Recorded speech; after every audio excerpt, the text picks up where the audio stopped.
એ લગ્ન થઈ ગયા તો છોકરા મોટા થઈ ગયા, 3-4 છોકરાઓ.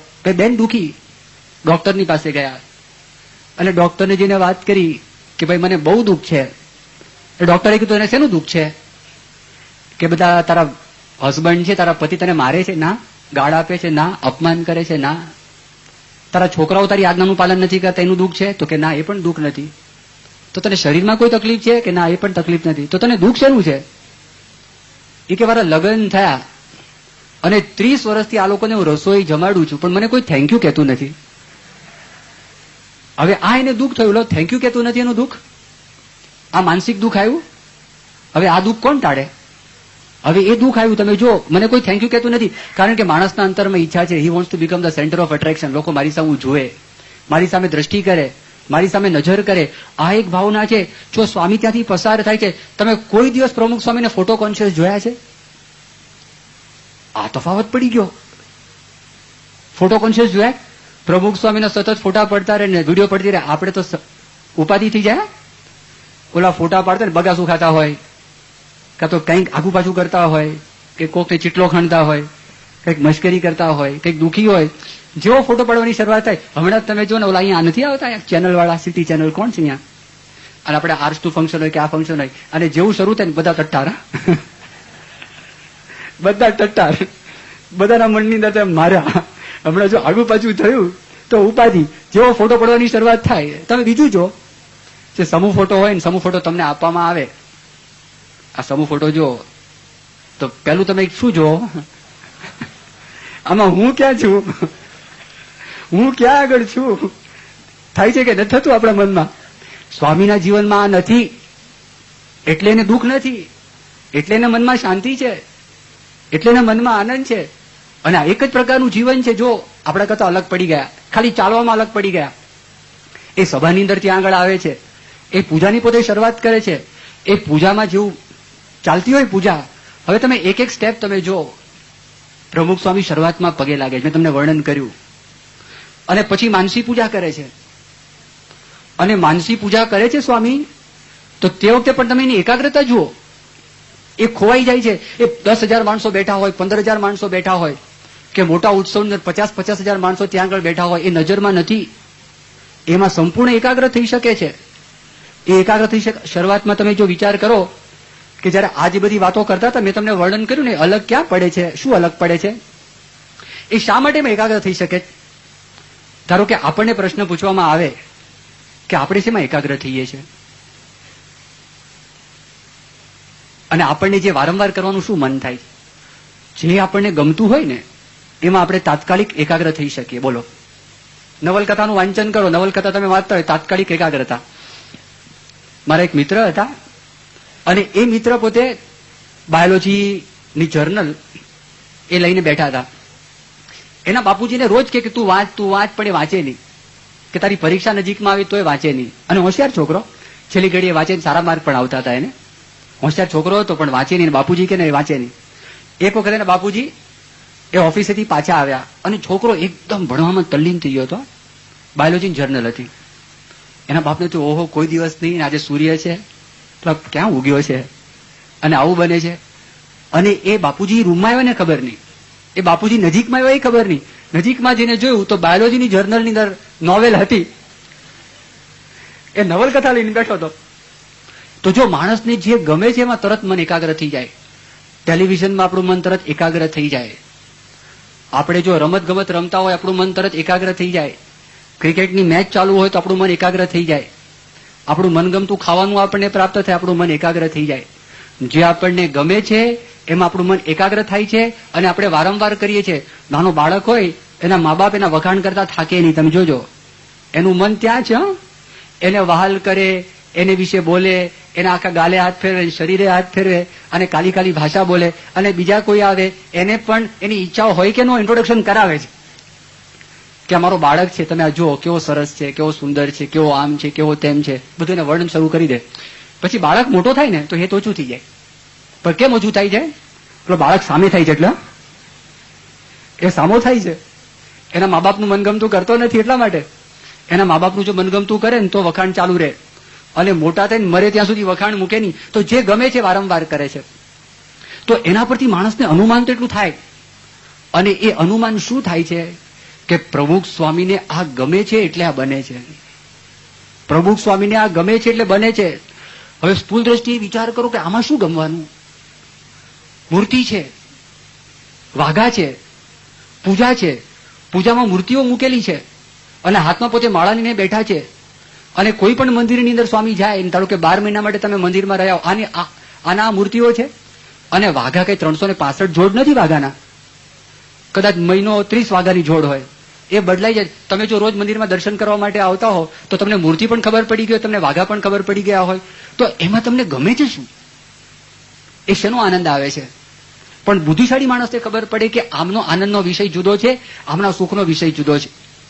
અને પૂજાની અંદર એકાગ્ર પોતે થઈ જાય, કોઈક અલગ વાત છે, કોઈક અલગ ચીજ છે, અને ત્યાં આગળ કોઈક અલગ ચીજને જોવે છે, તો આ વસ્તુ બની શકે, બાકી આ વસ્તુ બની શકે નહીં. કઈ રીતે બની શકે? તો ત્યાં જુદા પડી જાય છે કે સ્વામી ભગવાનમય છે ને આપણે જગતમય છે. સ્વામી ભગવાનમય છે અને આપણે જગતમય છે તો જ આ વસ્તુ બની શકે, બાકી આ બની શકે નહીં.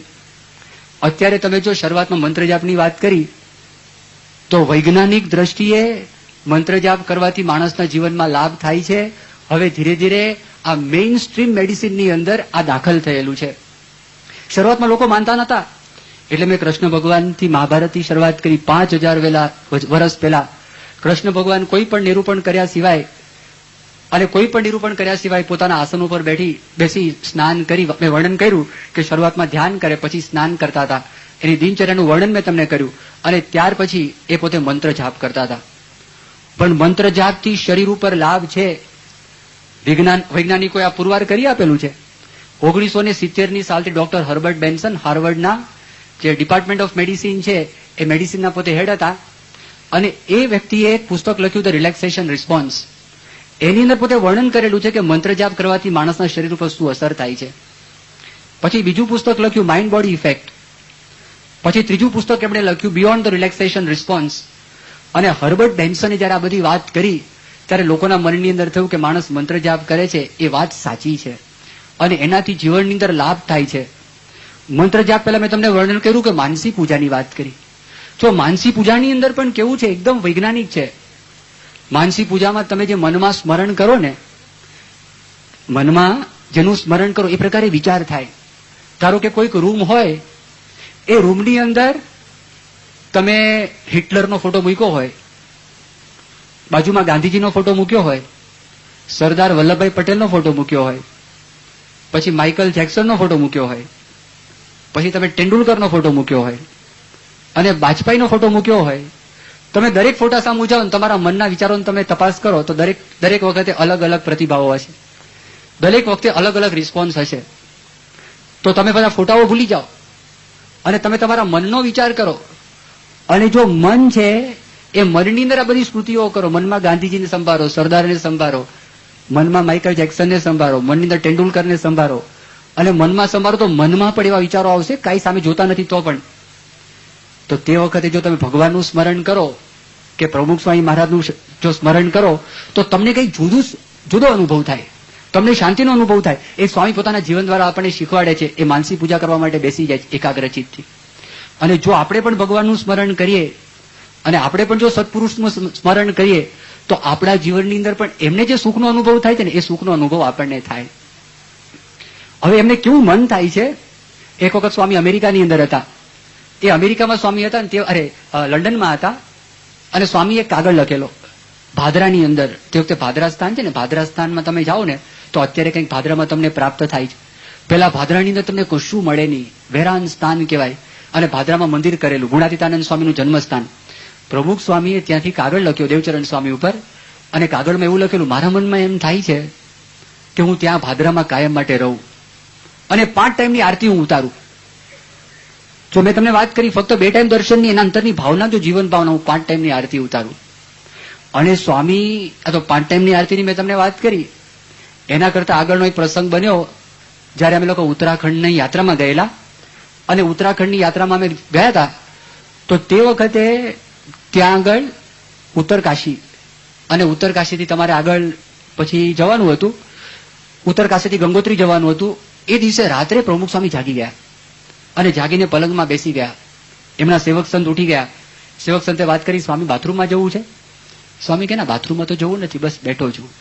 પણ કેમ એમને બેઠા છો, શું ઈચ્છા તમારે? પ્રમુખ સ્વામી તે વખતે બોલ્યા કે મારા મનમાં એમ થાય છે કે આખી રાત ભજન કરું. મારા મનમાં એમ થાય છે આખી રાત ભજન કરું. જો એનું મન ક્યાં આગળ છે. એના કરતા એક આગળનો પ્રસંગ, 1988ની સાલમાં નાયરોબીની પાસે એક મસાઈ મારા કરીને ત્યાં નેશનલ પાર્ક છે. ત્યાં મસાઈ મારાની બધા પશુઓ, જંગલી આ સિંહ છે, દીપડા છે, ચિત્તા છે, એ બધા પશુઓ ત્યાં આગળ છે. 3 દિવસનું ત્યાં વન મહોત્સવ હતો, શિબિરનું એક આયોજન જેવું હતું. ત્યાં બધા સંતો પણ ગયેલા, હરિભક્તો પણ ત્યાં આગળ ગયેલા. અને એક વખત ત્યાં નારાયણચરણ સ્વામી મને કે ચાલો બાપા બોલાવે છે. એટલે મને તો સ્વામી બોલાવે છે. એટલે હું દાખલ થયો સ્વામીના ઉતારામાં, તો સ્વામી તો યોગાસન કરતા હતા. એટલે મેં કીધું કે આ બધું યોગાસન પતી જાય પછી એમને મને જેના માટે બોલાવ્યો છે ખબર પડશે. એ યોગાસન સ્વામી પતી ગયા અને પછી બેઠા હતા. તો સ્વામી કઈ કે નહીં, બોલે નહીં. તો મને એમ થયું કે નારાયણચરણ સ્વામી મને લઈ શેના માટે ગયા. પછી મને ખ્યાલ આવ્યો ખાલી યોગાસનના દર્શન કરવા માટે મને કરાવવા માટે લઈ ગયા હતા. કારણ કે મેં કર્યા નતા અને ક્યાંક વાત કરી હશે, એમને યાદ હશે તો દર્શન કરાવવા હતા. પણ તે વખતે પ્રમુખ સ્વામી બોલ્યા અને સ્વામી કીધું કે આ યોગાસન કરવા પડે છે, આમ કરવું પડે, તેમ કરવું પડે છે. એટલો વખત ભજન નથી થતું, બાકી અખંડ ભજન થાય છે. નારાયણચરણને અમે કીધું કે સ્વામી આમાં ભજન જ છે ને, શરીર માધ્યમ ખલું ધર્મ સાધનમ. અને એ તમે કોના માટે કરો છો? હરિભક્તોને લાભ મળે, સંતોને લાભ મળે એના માટે તમે કરો છો. અને એમ કરતા કરતા ભજન કરો છો. અને ત્યાં આગળ વાગે છે, એ કેસેટ વાગતી હતી, એ પણ એ ટાઈપની હતી. અને આમે તમે યોગાસન કરતા હોય, તમે નક્કી કરો કે મારે ભગવાનની મૂર્તિનું સ્મરણ કરો, તમે કરી શકો. તે પ્રમુખ સ્વામી ના કરી શકે. પણ સ્વામી એવું બોલ્યા. 1994ની સાલમાં પણ સ્વામી બોલ્યા. મહંત સ્વામી હતા, યોગાસન કરતા હતા. અને ત્યાં આગળ જીતુભાઈ ગઢિયા, નીતિનભાઈ ગઢિયાનો પહેલે માળે ઉતારો હતો, સાંજનો ટાઈમ હતો. ફરી વખત સ્વામી આ વાત કરી. તો તે વખતે આપણને યાદ આવે કે એનું મન કેવું છે, એમનું જીવન ભાવના કેવી છે. હવે તમે વિચાર કરો કે જો ફરક ક્યાં પડી જાય છે. એમનું જીવન ભગવાનમય છે, આપણું જીવન જગતમય છે. તો તફાવત છે. જગતમય આપણું જીવન છે, એમાંથી લાભ આપણને બહુ ઓછો છે. અને જેને ભગવાનમય જીવન કરેલું છે એને લાભ બહુ મોટો થયેલો છે, બહુ મોટો લાભ છે. મેં તમને મંત્ર જાપની વાત કરી ને, પણ મંત્ર જાપ પછી પણ 1996ની સાલમાં રીડર્સ ડાયજેસ્ટમાં એક લેખ આવેલો. અને લેખમાં એવું આવેલું કે 10 પ્રેયર હીલ પ્રાર્થના કરવાથી રૂજ આવે. 98ની સાલમાં ફરી વખત લેખ આવ્યો અને લેખમાં પોઝિટિવ ટાઇટલ હતું અને લખેલું ફેઇથ હીલ્સ. જો માણસે શ્રદ્ધા હોય તો રૂજ આવે છે, માનસિક અને શારીરિક રૂજ આવે છે. તો રીડર ડાયજેસ્ટ તો આપણે સમજ્યા. એક મેગેઝિન એવું છે કે એ વ્યક્તિ અરે જે લોકોએ કરેલું છે એ લોકો કોઈ દિવસ પોતાના મેગેઝિનની અંદર એ તમાકુની એડવર્ટિઝમેન્ટ આપતા નથી. અને એને લીધે લોકોને કરોડોનું નુકસાન થયું તો પણ પોતે સ્વીકાર કરે, એવું કંઈક નૈતિક છે. પણ અમેરિકાના 2 બહુ મોટા મેગેઝિન, ન્યૂઝવીક અને ટાઈમ મેગેઝિન, એ ન્યૂઝવીક ને ટાઈમ મેગેઝિનની અંદર 2 વર્ષ પહેલાની જ વાત તમને કરું છું, બહુ જ મોટા મોટા લેખ આના પર આવેલા. Faith and healing. A faith and healing time magazine ઉપર લગભગ કવર સ્ટોરી 10 પાના એના ઉપર લખેલા. અને 10 પાનાની અંદર વર્ણન કરેલું અમેરિકાની મોટી મોટી હોસ્પિટલ જે મેયો ક્લિનિક છે, એ મેયો ક્લિનિકની અંદર લોકોએ પ્રાર્થના ખંડ રાખેલો છે.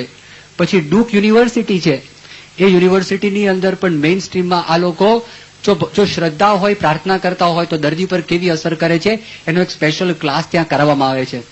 પછી બીજું ડાર્ટમથ કરીને એક છે કોલેજ, યુનિવર્સિટી છે, એ યુનિવર્સિટીની અંદર પણ આ લોકોએ શરૂ કરેલું છે. એનું વર્ણન ટાઈમ મેગેઝિનની અંદર, જે પોલિટિકલ મેગેઝિન કહેવાય, એ મેગેઝિનની અંદર આનું વર્ણન કરેલું છે. એ લોકો ધીરે ધીરે સ્વીકાર કરતા હતા. શરૂઆતમાં લાગતું તો આ વાત તદ્દન ખોટી છે. અને એ લોકો એક સર્વે કર્યો. 1004 અમેરિકાના માણસો હતા, એના પર સર્વે કાઢીને વાત કરી. એમાંથી 82% માણસો એવી વાત કરી કે પ્રાર્થના કરવાથી અમારા જીવનમાં માનસિક સ્વાસ્થ્ય અને શારીરિક સ્વાસ્થ્ય જળવાય છે. 82% લોકો એનો સ્વીકાર કર્યો. અને તમે કોકના માટે પ્રાર્થના કરો તો 64% માણસોએ સ્વીકાર કર્યો કે એની અસર થાય છે. તો જો એનાથી અસર છે, મેં તમને ટાઈમ મેગેઝિનની વાત કરી. અને ન્યૂઝવીક મેગેઝિનમાં આવ્યું ગોડ એન્ડ સાયન્સ.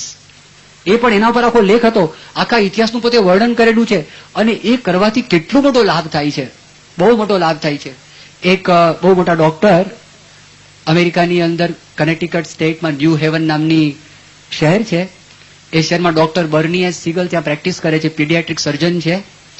એ વ્યક્તિ બહુ મોટા નિષ્ણાત, અને એને બધી પ્રેક્ટિસનો ત્યાગ કરી દીધો, હવે ફક્ત પ્રવર્તન કરે છે. એને 2 બહુ મોટા પુસ્તકો લખ્યા છે. લવ, મેડિસિન એન્ડ મિરેકલ્સ નામનું એક પુસ્તક છે, અને બીજું પુસ્તક છે પીસ, લવ એન્ડ હિલિંગ નામનું પુસ્તક છે.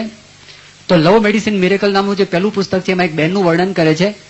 અને આ બેનનું નામ ફિલિસ. એને કેન્સર હતું અને આ ટર્મિનલ કેન્સર એટલે 100% એ બેન મરી જ જવાના હતા. પણ બર્ની સિગલે એને કેટલીક થેરાપી આપેલી. એને કહ્યું કે તું આવી રીતે વધજે જેવી ભગવાનની ઈચ્છા. અને એ થેરાપીમાં અમુક દિવસ પસાર થયા ને કેન્સર છે ને રિમિશનમાં ગયું, કેન્સર મટી ગયું. અને એ બેન પોતે ખાલી મટી ગયું તો કે એની ખબર નહીં પડી, બતાવવા માટે ક્લિનિકમાં આવ્યા. બર્ની સિગલના એસિસ્ટન્ટ હતા ને એને ચેક કર્યું, એકદમ તાજુબ થઈ ગયો, દોડ્યો જ્યાં બર્નીની ઓફિસ હતી. કીધું કે બર્ની, આ ચમત્કાર થયો છે, આ પેશન્ટને તું તે ટ્રીટમેન્ટ આપેલી અને સંપૂર્ણ કેન્સર નીકળી ગયું છે. અને એકદમ ત્યાં બર્ની દાખલ થાય છે ને ફિલિસને વાત કરી, ફિલિસ તું વાત કર, તને કેવી રીતે મટ્યું? તો તે વખતે ફિલિસ કે છે યુ નો બર્ની, તને ખબર છે મને કેવી રીતે મટ્યું, તું જ કે ને. ડોક્ટરે કીધું ના, તારા મુખે તું વાત કર કેવી રીતે મટ્યું. તો તે વખતે બેન બોલે છે કે I decided to leave 100 years and I left all my troubles to God. ભગવાનના માથે મેં બધું મૂકી દીધું. તો તે વખતે બર્ની સિગલ વાત કરે છે આવા પ્રકારની કોઈ શ્રદ્ધા કોઈ વ્યક્તિના અંતરની અંદર જાગૃત થાય તો એ વ્યક્તિને કોઈ પણ પ્રકારની તકલીફ હોય એ તકલીફ એની 100% દૂર થઈ જાય છે. પણ આપણને લાગે સ્વામીના જીવનની અંદર કેટલીક માંદગીઓ તો આવેલી છે, તેમની શ્રદ્ધા તો છે તો કેમ માંદગીઓ આવી હશે? તો એ આપણને સમજાવે છે કે એમાં રહીને પણ શ્રદ્ધા ડગતી નથી, આપણને બતાવે છે. જો એના કેટલાક પ્રસંગો પછી આપણે વર્ણન કરીશું તો તે વખતે પણ આપણે દિવ્યતાનો ખ્યાલ આવે. આપણે માંદગી હોય ને આપણું શરીર કેવું હોય ને મન કેવું હોય, અને એમને માંદગી આવે ને એનું મન ને શરીર કયા પ્રકારનું હોય એ આપણને ખ્યાલ આવે. કોઈક અલગ ઘટના છે, કોઈક અલગ પડી જાય છે તો એ આપણને સમજાવે છે કે એમને ભગવાનમાં કેટલી બધી શ્રદ્ધા છે, ભગવાનમાં એમનું જીવન છે, એની દિનચર્યા ઉપરથી આપણને ખ્યાલ આવે છે. આગળની દિનચર્યાનું મેં તમને વર્ણન કર્યું અને એ દિનચર્યા છે એમાં આ જ વાત આવશે. બપોરે જમતા હોય એ જુદું છે. આપણે જમતા હોય ને તો ઘણી વખત તમે મુંબઈમાં છે ને બધા ઘાટીઓ હોય, બધા માણસો જમી લે ને પછી જમવાનું આપે, એ છે ને જમે, ચાલી હોય, ચોક હોય, બધા છે ને દિવાલ સામું જોઈને જમે, દિવાલની સામું આમ બેસીને. આપણે પણ તમે જો આપણને છે ને એકાંતમાં જમવું ગમશે, કારણ કે લોકોને ખબર પડે તો સ્વાદીઓ છે તો તકલીફ પડે, બહુ વધારે ખાય છે તોય તકલીફ છે, કાં તો આપણા જેવા બધા સ્વાદિયા ભેગા થયા હોય ને તોય વાંધો નહીં, તો પાર્ટી થાય, તોય બીજું થાય તો એનો વાંધો ના આવે. પણ તમે જો તમે જમતા હોય ને તમારી સામે 50 માણસ આમ દ્રષ્ટિ કરીને જોતા હોય ને, તમારા મોઢામાં કોળીઓ જેવો કઠણ છે અને તમને 100 દિવસ સુધી મનગમતું તમે આગુ પાછું કરીને ખાવા માટે પ્રયત્ન કરો, લોકો રાજી થાય નિસ્વાદીપણું બતાવવા માટે. તે 100 દિવસ ચાલે, 101 દિવસે સ્વાદ બહાર આવ્યા અને ધડાકો કરે, એકદમ બહાર આવીને આમ ધાડ દઈને ધડાકો કરે ફટાક દઈને.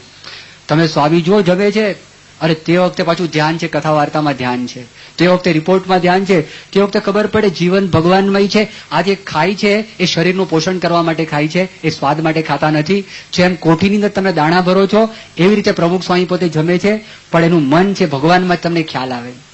હાલતા ચાલતા ખાતા પીતા ઉઠતા બેસતા દરેક ક્રિયાની અંદર આવે છે અને પાછા બીજાને આપે. મેં તમને આ વાત કરી એ ભજન કરે, પણ બીજો કોઈ ભજન કરતા હોય ને એ ભજન જો કોઈ પણ કરતા હોય ભજન કરતા હોય તો પણ રાજી થાય અથવા બીજાને પ્રેરણા કરે તમે પણ ભજન કરો. એવું કે ગોંડલની અંદર અજમેરાનું ફાર્મ છે, ત્યાં લોકોને એક ફંક્શન હતું, એ ફંક્શનમાં અમે ગયેલા, બધા સંતો પણ હતા અને સ્વામી કીધું સંતો આ ફંક્શન પૂરું થઈ ગયું છે, ગોંડલ મંદિરે તમે ચાલતા જવાનો છો પણ ભજન કરતા કરતા જજો, આદેશ એમણે આપ્યો. સ્વામીને પોતાને આ ગમ્યું કે તમે આ કરતા કરતા જજો અને જે કરે એ ગમે. મેં તમને આફ્રિકાની 1988ની સાલની જે વાત કરી ને, તો 88ની સાલમાં ડોક્ટર સ્વામી કથા કરતા હતા, પ્રમુખ સ્વામી ઉતારામાંથી આવ્યા અને સ્વામી જેવા ઉતારામાંથી આવે ને તો બેન્ડ હોય ને બેન્ડ વાગે અને બેન્ડ વાગે છોકરાઓ આગળ ચાલે તો કથા વાર્તામાં ડિસ્ટર્બ થઈ જાય અને કથા વાર્તામાં ડિસ્ટર્બ થાય તે દરમિયાન કરવું શું? તો તે વખતે ડોક્ટર સ્વામી ધૂન શરૂ કરે, ટાઈમ વેસ્ટ કરે નહીં, એને શરૂ કર્યું સ્વામિનારાયણ સ્વામિનારાયણ, આ ડોક્ટર સ્વામીની ધૂનનો ટ્યુન. અને સ્વામી છે ને છેવાડે, અને જેવું ડોક્ટર સ્વામી ધૂનની શરૂઆત કરીને સ્વામી એટલા રાજી થઈ ગયા. સ્વામી કે વાહ, આટલો ટાઈમ પણ બગાડવાનો નહીં, ત્યાંથી અહીં સુધી આવે ને એ પણ ધૂન પોતે કરવી. જો કોઈ કરતા હોય તો પણ રાજી થાય. અને મેં તમને સ્વામીની દિનચર્યાની રાતની વાત કરી, સાંજની, એ સભામાં આવે, એ સભામાં પોતે આશીર્વાદ આપે છે અને આશીર્વાદથી માણસોને લાભ થાય છે. ફરી વખત મહાભારતની કથાનો વિચાર કરીએ.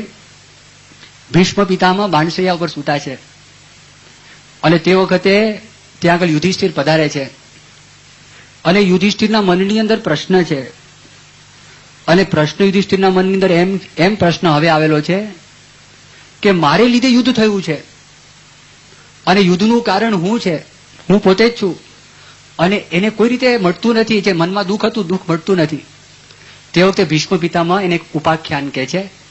ભીષ્મ પિતામાં કહે છે એક ગોમતી નામની એક સ્ત્રી હતી. આ પછી કિસ્સા ગોમતી છે એના જેવો જ પ્રસંગ છે, પણ એ બુદ્ધનો પ્રસંગ અલગ છે. એ સ્ત્રી હતી, એનો એકનો એક બાળક હતો અને એકના એક બાળકને સર્પદંશ થયો અને બાળક પોતે મરી જાય છે. અને આ જયારે પ્રસંગ બને છે જંગલની અંદર, તે વખતે એક શિકારી પણ ત્યાં હોય છે અને શિકારી આ સાપને જોયો કે આ સાપના કારણે આ ગોમતી છે એનો દીકરો મરી ગયો છે. એ સાપને પકડે છે, એ સાપને ફાસલામાં પકડે છે અને પકડીને એની મા પાસે લઈ જાય છે. એના હાથમાં બાળક તો હોય છે, મરી ગયેલો બાળક છે અને કીધું કે તારા બાળકનું જે મૃત્યુ થયું છે એ મૃત્યુનું કારણ આ સાપ છે. હવે તું કે પ્રમાણે હું સાપને કરું, કાં તો હું સાપના ટુકડા કરી નાખું, કાં તો હું સાપને અગ્નિમાં ફેંકી દઉં અને હું સાપને મારી નાખું. તે વખતે આ બાઈ બહુ સ્વસ્થ હોય છે. જે બુદ્ધના વખતમાં કિસ્સા ગોમતી હતી અને એ કિસ્સા ગોમતી તો પોતે બાવરી બની ગઈ હતી. એ તો પોતે ભીખ માંગતી હતી, યાચના કરતી, ગમે તેમ કરીને મારા બાળક છે તમે એને જાગ્રત કરો. ના, પેલી આ વખતની બેન બહુ સ્વસ્થ હતી. એને કીધું કે ના, એને સાપને મારવાની કોઈ જરૂર નથી અને સાપને તારે શા માટે મારવું જોઈએ. પછી એને પોતે સમજાવે છે કે તું સાપને મારે તો પાપ કર્મ થાય અને પાપ કર્મ કોના જેવું છે એની પોતે નિરૂપણ કરે છે, ઉપમા આપે છે કે પાપ ભારે છે અને ભારે વસ્તુ સમુદ્રમાં ડૂબી જાય. તમે જેમ કોઈ શસ્ત્ર નાખો સમુદ્રમાં ડૂબી જાય એમ તમે પણ ભવસાગરમાં ડૂબી જશો જો તમે પાપ કરશો. તો તમે પાપ નહીં કરો, ધર્મનું કામ કરશો, અહિંસાનું કામ તમે જો કરશો તો એ પુણ્યનું કામ છે. એક વહાણ જેવું છે, એમાં હલકાપણું છે એટલે સમુદ્રમાં તરે છે. તો તમે ધર્મનું આચરણ કરશો તો ભવસાગર તરી જશો. પણ શિકારીના મનમાં આ વાત બેસતી નથી. શિકારી કહે છે ના, આ સાપે ભૂલ કરી છે અને એને સંતોષ થતો નથી, મારે ગમે તેમ કરીને સાપને મારી જ નાખવો છે. એ શિકારી પોતે કહે છે. ફરી વખત બાઈને સમજાવે છે. બાઈને કહે છે કે દાખલા તરીકે તું સાપને મારે તો મારો છોકરો તો જીવતો થવાનો નથી.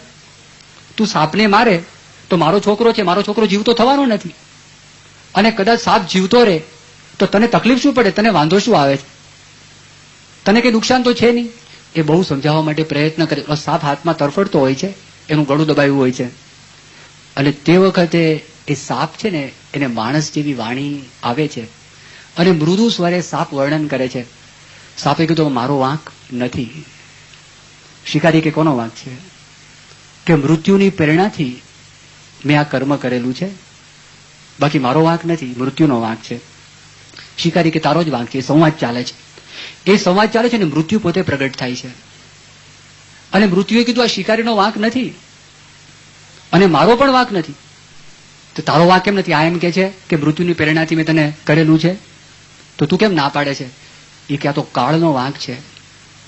કાળની પ્રેરણાથી મૃત્યુ કે મને પ્રેરણા થઈ અને એને લીધે મેં આ કામ કર્યું છે, માટે કાળનો વાંક છે. ફરી વખત સંવાદ ચાલે છે અને એ સંવાદ ચાલ્યા પછી છેલ્લો એક પ્રસંગ એવો બને છે, કાળ દેવતા પોતે પ્રગટ થાય છે અને કાળ દેવતા પ્રગટ થઈને પોતે વાત કરે છે આમાં નથી મૃત્યુનો વાંક, આમાં નથી સાપનો પણ વાંક અને આમાંથી કોઈનો વાંક નથી. કાળ કે છે મારો પણ વાંક નથી. માણસે જેવા જેવા કર્મ કરે છે એ કર્મનું એને ફળ પ્રાપ્ત થાય છે. એ બાળકનું એવું કર્મ છે, એ કર્મને લીધે સાપેને દંશ આપેલો છે. એની માતાનું એવું કર્મ છે, એ માતાના કર્મને લીધે એને દીકરો આવો ઉત્પન્ન થયો છે કે જેને કરીને દીકરાનું મૃત્યુ થાય છે. માટે આમાં કોઈનો વાંક નથી. જેવા કર્મ કરે છે એ પ્રમાણે થાય છે.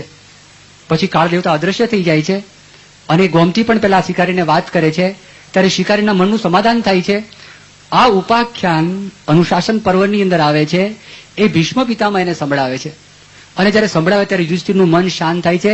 નથી દુર્યોધનનો વાંક કે તારો વાંક, જેને જેવા કર્મ કર્યા છે કર્મનું ફળ પ્રાપ્ત થાય છે. હવે એને સમાધાન થયું. યુધિષ્ઠિરને સમાધાન થયું, એને શાંતિ થઈ, શિકારીને સમાધાન થયું, શિકારીને શાંતિ થઈ, એ બધું થયું. તો હું તમને વાત કરતો તો પ્રભુ સ્વામી આશીર્વાદમાં શું કરે છે. એવા કેટલા હરિભક્તો તૈયાર કર્યા છે, ગોમતી જેવા. આ વિષ્ણુભાઈ ત્રિવેદીનો એકનો એક છોકરો મુંબઈમાં ધામમાં ગયો, સ્વસ્થ રહ્યા. કેવી રીતે રહ્યા? પ્રમુખ સ્વામીના આશ્વાસન વચનથી.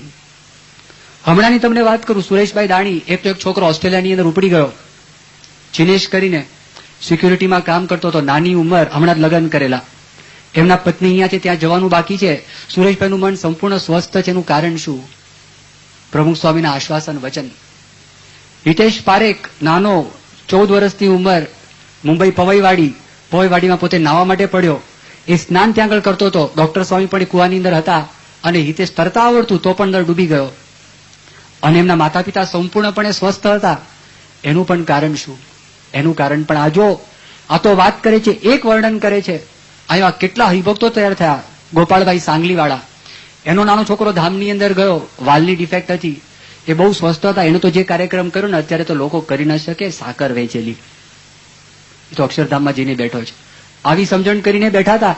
શ્રીજી મહારાજના વખતમાં નૈનપુરના દેવજી ભગત તમે જો, એકનો એક 20 વર્ષનો છોકરો ધામમાં ગયો. ચલો એવા તો તૈયાર થયા, પણ ઘણાને એવી સમજણ નથી. તો શું? તો પેલા શિકારી જેવું છે, અથવા તો સામેની વ્યક્તિ કલ્પાન કરે તો એને પણ સ્વામી આશ્વાસન આપે છે. અમેરિકાથી એક હરિભક્ત દોડતા આવ્યા સીધા ત્યાંથી, અને એને બહુ ઈચ્છા હતી છોકરાનો જન્મ થાય, પુત્ર પ્રાપ્તિ. તે દીકરીનો જન્મ થયો. હવે આ પટેલ, અને પટેલની અંદર તો હવે એને મનમાં જે હતું, 6 ગામના નડિયાદના હતા, નડિયાદના પટેલ હતા, અને 6 ગામના પટેલ. એટલે સીધા એને તો રેવાયું નહીં, એ તો દોડ્યા ત્યાંથી અહીંયા આવ્યા સીધા દેશમાં. પ્રમુખ સ્વામી હતા બોચાસણમાં કે ક્યાંક હતા, અને સ્વામીને મળ્યા, ખોળામાં માથું મૂકીને રડવા લાગ્યા. સ્વામી કહે પણ શું છે, શા માટે રડે કે તું આવવાનો છે? સમાચાર તો કીધા નતા, અમેરિકાથી સીધો આવી ગયો છે. શું કે સ્વામી આ પુત્ર પ્રાપ્તિની ઈચ્છા હતી, છોકરીનો જન્મ થઈ ગયો. સ્વામી કે બરડા પર હાથ ફેરવતા સ્વામી કે આ તો લક્ષ્મી પધાર્યા કહેવાય. હવે નારાયણ આવશે, આ લક્ષ્મી જ આવ્યા, હવે નારાયણ પધારશે. અને ખરેખર એવું બન્યું, એક ની 2 છે. અત્યારે 2 આવ્યા, એની પાસે 2 છે, એને મળીને પણ આવ્યા. આ બધું થયું. તો જો હું તમને એ કહેતો હતો કે સ્વામીના આખા જીવનની અંદર આ વાત છે. એમના જીવન છે સંપૂર્ણ ભગવાનમય છે, એ પોતે અલગ છે. એમની દિનચર્યા આપણા જેવી દિનચર્યા નથી, એ કોઈક અલગ પ્રકારની દિનચર્યા છે. તો એમના જીવનમાંથી આપણે આ પોઝિટિવ પ્રેરણા પ્રાપ્ત કરીએ, એમનો મહિમા આપણે વ્યવસ્થિતપણે સમજીએ, એ મહિમા આપણા અંતરની અંદર ઉતારીએ કે આ દિવ્ય પુરુષ છે અને કેવી રીતે ભગવાન પ્રધાન છે. એના બીજા બધા પ્રસંગોનું વર્ણન આપણે કાલે કરીશું. સજાનંદ સ્વામી મહારાજ. શ્રીપતિમ શ્રીધરમ સર્વદેવેશ્વરમ ભક્તિધર્માત્મજમ વાસુદેવમ હરિમ માધવમ કેશવમ કામદમ કારણમ સ્વામિનારાયણમ નીલકંઠમ ભજે. સ્વામિનારાયણમ નીલકંઠમ ભજે.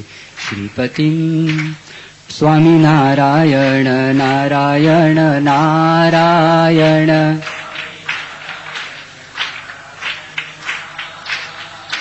સ્વામિનારાયણ નારાયણ નારાયણ.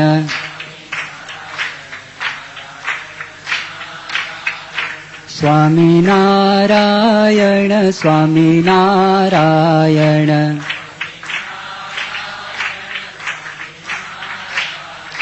સ્વામિનારાયણ સ્વામિનારાયણ.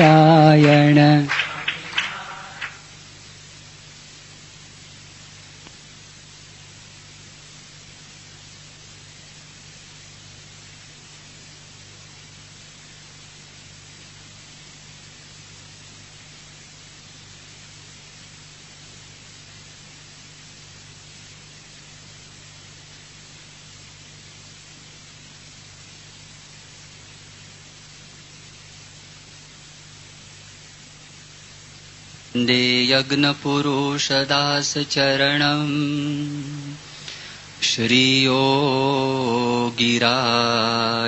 તથા વંદે શ્રીપ્રમુખમ ગુણાલય ગુરુ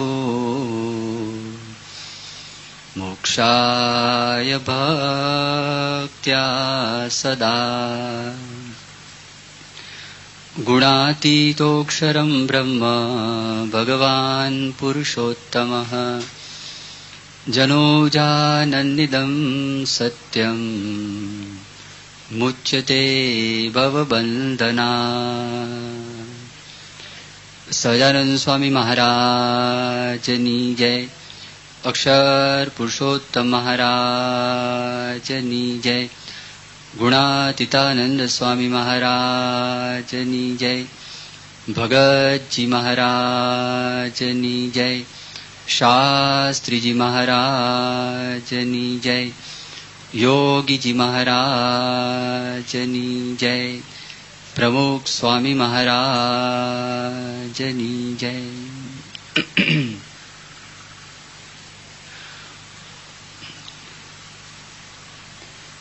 પારાયણના પહેલા દિવસે સંતના મહિમા વિશે આપણે શ્રવણ કર્યું.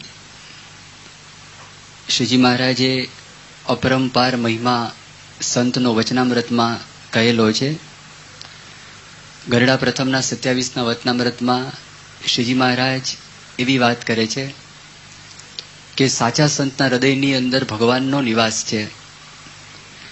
એમની આંખમાં ભગવાનની આંખ છે, એમના કાનમાં ભગવાનના કાન છે, એમના ચરણની અંદર ભગવાનના ચરણ છે, એમના આખા જ શરીરની અંદર સંપૂર્ણપણે ભગવાન એ પોતે નિવાસ કરીને રહેલા છે. એટલે સાચા સંત છે, જગતનો આધાર છે.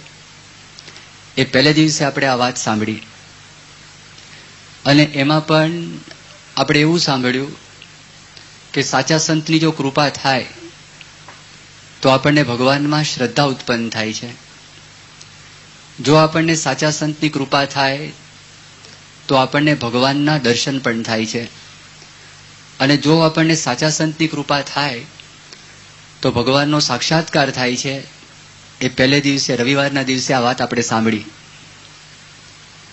ગઈકાલે પ્રમુખ સ્વામી મહારાજની દિનચર્યા એ ઘણા બધા હરિભક્તોએ સ્વામીને જોયા હશે, દિનચર્યા જોઈ હશે, પણ એ દિનચર્યાના આધાર ઉપર એના પર આપણે થોડોક ઊંડો વિચાર કર્યો અને વિચારના આધારે આપણને એવો ખ્યાલ આવ્યો કે એમની દિનચર્યા છે સામાન્ય માણસ જેવી દિનચર્યા નથી. અને કેવી રીતે માણસ કરતા અલગ પડે છે, કેવી રીતે જુદા છે, કેવી રીતે દિવ્ય છે, એના કેટલાક પ્રસંગો એ આપણે ગઈકાલે સાંભળ્યા. આજે પ્રમુખ સ્વામી મહારાજ એમને ભગવાનમાં શ્રદ્ધા કેવી છે અને પ્રમુખ સ્વામી મહારાજને જીવનમાં ભગવાન પ્રધાન છે, આ બે વિષયો પર આપણે મુખ્યત્વે વાત કરીશું. પણ એ વાત કરતા પહેલા આ દુનિયાની અંદર કેટલાક માણસો એવા છે કે જે માણસો ભગવાનને માનતા નથી. કેટલાક માણસો એવા છે કે શંકાવાદી માણસો છે. તમે એમને પૂછો કે તમે ભગવાનને માનો છો તો કે ના એવું નથી. તો આપણે એમ કે તમે ભગવાનને નથી માનતા તો કે ના એવું નથી. એ બેવનો ઇનકાર કરે. તો એ પ્રકારના પણ દુનિયામાં કેટલાક માણસો છે, કદાચ હોય પણ ખરા, ના એ હોય. પણ અમુક પ્રકારના જે માણસો છે ભગવાનને માને છે, ભગવાનના અસ્તિત્વનો સ્વીકાર કરે છે. તો ભગવાનના અસ્તિત્વનો શેના આધારે સ્વીકાર કરે છે? જે લોકો માને છે, સાથી ભગવાનને માને છે, એની કેટલીક વાતો પહેલા આપણે કરીશું અને ત્યાર પછી પ્રમુખ સ્વામી મહારાજને ભગવાન પ્રત્યે કેવી શ્રદ્ધા છે એની વાત સાંભળીશું. એમના જીવનમાં ભગવાન કેવી રીતે પ્રધાન છે એના પણ કેટલાક પ્રસંગો છે, એ પ્રસંગો આપણે જોઈશું. તો માણસ જે ભગવાનને માને છે કેવી રીતે, અલગ અલગ રીતે માણસને ભગવાનમાં શ્રદ્ધા ઉત્પન્ન થયેલી છે. અમુક માણસોએ આખું આજે સૃષ્ટિ જોઈ, એ સર્જન જોયું, એ સર્જન ઉપરથી કેટલાક માણસોને એવી પ્રતીતિ આવી, એમણે અનુમાન કર્યું કે આના બનાવનાર કોઈક હોવા જોઈએ. તો એને કરીને એને ભગવાનમાં શ્રદ્ધા ઉત્પન્ન થઈ. દાખલા તરીકે આ માઇક્રોફોન છે, તો માઇક્રોફોન એમને તો નથી આવી ગયો. આ ક્યાંનો છે તો કે આહુજા કંપનીનો છે, અથવા આ એકેજીનું માઇક છે, તો એને બનાવનાર કોઈ કંપની છે. એવી રીતે આ પૃથ્વીને બનાવનાર કોઈક છે, સૂર્યને બનાવનાર કોઈક છે, ચંદ્રને બનાવનાર છે, તારાને બનાવનાર છે. એટલે કેટલાક માણસોએ ભગવાનનો સ્વીકાર કર્યો, ભગવાનમાં આસ્થા થઈ, ભગવાનમાં શ્રદ્ધા થઈ. એનું એક કારણ સૃષ્ટિ ઉપરથી સર્જનહારને લોકોને વિચાર આવ્યો. અમે જ્યારે સ્કૂલની અંદર અભ્યાસ કરતા હતા તો તે વખતે અમને મોરલ સાયન્સના વર્ગ ચાલતા, નૈતિક વિજ્ઞાનના વર્ગો. તો એની અંદર એક વાત એવી આવેલી, એક વખત એક રાજા હતા. એ રાજાને એક પુત્ર હતો. તો રાજા ભગવાનને માનતો નહોતો. એના વજીરો છે, બીજી બધી વ્યક્તિઓ છે, એ લોકો ભગવાનને માનતા હતા, ભગવાનનો સ્વીકાર કરતા હતા. રાજા એક વખત ચર્ચાનું આયોજન કર્યું. ચર્ચાના આયોજનની અંદર રાજા હતા, એ તો સત્તાવાળા હતા, એની પાસે બધી જ સત્તા હતી. ગમે તેવો માણસ, એ સામે પોતાની વિરુદ્ધ અભિપ્રાય આપનારો માણસ હોય, પણ એની સત્તા એ કરીને શું કરે, દબાવી દે. પોતાની પાસે સત્તા હતી ને બોલવા દે ને. એને કીધું ભગવાન છે જ નહીં. બધાએ કીધું આલો, આટલા બધા માણસો ભગવાનને માને છે ને તમે એમ કેમ ના પાડો છો ભગવાન ના હોય? એ તો કે બાળક, જ્યારે બાળકનો જન્મ થાય ને